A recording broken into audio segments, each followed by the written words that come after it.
जी, अगर आप देखेंगे आज आरबीआई का जो अनाउंसमेंट आया है, उसमें 3 या 4 चीज़ें हैं जो कि मैं बिल्कुल पॉइंट आउट करना चाहती हूँ। एक तो हमारा रेपो रेट जो है 6% से 5.5% पे काट दिया गया है और ये जो 0.5% की गिरावट आई है, एक्चुअली मार्केट ये एक्सपेक्ट नहीं कर रही थी। मार्केट का एक्सपेक्टेशन था कि 6 से 5.75 हो जाएगा, लेकिन आरबीआई ने तो बोनांज़ा आज दे ही दिया है। ये इसका मेन रीज़न 2 है। नंबर 1 है, अगर आप इन्फ्लेशन का नंबर देखिए, उनका जो आज प्रोजेक्शन आया है, इन्फ्लेशन का पहले प्रोजेक्शन 4% पे था, लेकिन आज आरबीआई ने ये अनाउंस किया है कि उनका एक्सपेक्टेशन है 3.7% पे इन्फ्लेशन आएगा। अब उससे बेसिकली ये हमारे को फ़ायदा होता है कि हमारा इन्फ्लेशन थोड़ा स्लो डाउन हो रहा है और इसकी वजह से कंज्यूमर सेंटिमेंट भी और ज़्यादा बेटर होगा और हमारा जो रेट कट हुआ है उससे तो हमारी ईएमआई गिरेगी ही।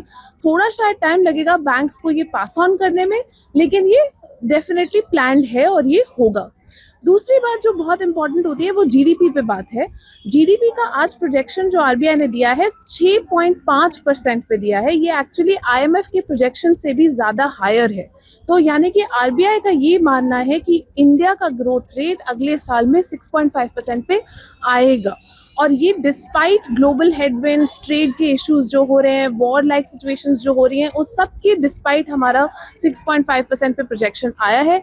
तो मुझे ये लगता है कि अभी consumer sentiment all time high पे होना चाहिए क्योंकि अब हमें ये बोनांजा भी मिल गया है रेट कट का। और सबसे एक और वर्ग जो इसमें बहुत बेनिफिट करेगा वो है डोमेस्टिक प्राइवेट इन्वेस्टर्स। बहुत टाइम से आरबीआई ये ट्राई कर रहे हैं और गवर्नमेंट ऑफ इंडिया भी ट्राई कर रही है कि जो हमारी प्राइवेट इन्वेस्टमेंट है वो ज़्यादा आगे बढ़े, वो ज़्यादा फास्ट हो जाए। तो मुझे लगता है कि इस अनाउंसमेंट के बाद उसमें भी एक स्पीड अप होना चाहिए। जो ये कटौती की गई है, इसमें मिडिल क्लास वालों को कितना फायदा होने वाला है इसमें?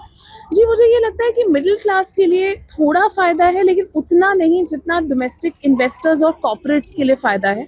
क्योंकि अगर आप ये देखें, मिडिल क्लास के लिए मेन फ़ायदा ईएमआई के थ्रू आएगा। अगर आपका ईएमआई गिरता है, तो फिर ऑब्वियसली ऐसी सिचुएशन आएगी कि आपके लिए ईज़ियर हो जाएगा एक होम लोन लेना या कार लोन लेना।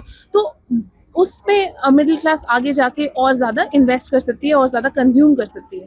लेकिन जो प्राइवेट सेक्टर इन्वेस्टर्स हैं उनके लिए ये बहुत ज़रूरी है क्योंकि बैंक लोन्स जब सस्ते हो जाते हैं तो लार्ज डील्स, यानी कि उनको अगर कोई लैंड खरीदना है या फिर उनको कोई नई फैक्ट्री सेटअप करनी है, उनके लिए एक बहुत बड़ा बोनांजा ये है।